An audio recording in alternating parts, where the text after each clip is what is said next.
वाला अखियों में বছরের শুরুতেই দুই বাংলার জনপ্রিয় অভিনেত্রী জয়া আহসান অর্জন করলেন ভারতের মাটিতে এক বিশাল সম্মান। সমালোচকদের চোখে সেরা অভিনেত্রী এ যেন শুধু একটি পুরস্কার নয়, বরং প্রতিভার আন্তর্জাতিক স্বীকৃতি। সুমন মুখার্জি পরিচালিত চলচ্চিত্র পুতুল নাচের ইতিকথাতে অনবদ্য অভিনয়ের জন্য জি ২৪ ঘণ্টা আয়োজিত বিনোদনের সেরা ২৪ অ্যাওয়ার্ডে সেরা অভিনেত্রী সমালোচক বিভাগে পুরস্কৃত হয়েছেন জয়া আহসান। কলকাতার বিনোদন জগতের প্রভাবশালী এই আয়োজনে জয়ার হাতে সম্মাননা তুলে দেওয়া হয়, যা বছরের শুরুতেই তার কেরিয়ারে যোগ করল আরেকটি গর্বের অধ্যায়।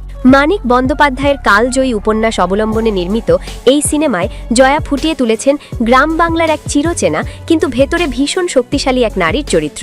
চরিত্রের আবেগ, নীরবতা আর গভীর যন্ত্রণার প্রকাশ দর্শক ও সমালোচকদের মুগ্ধ করেছে সমানভাবে।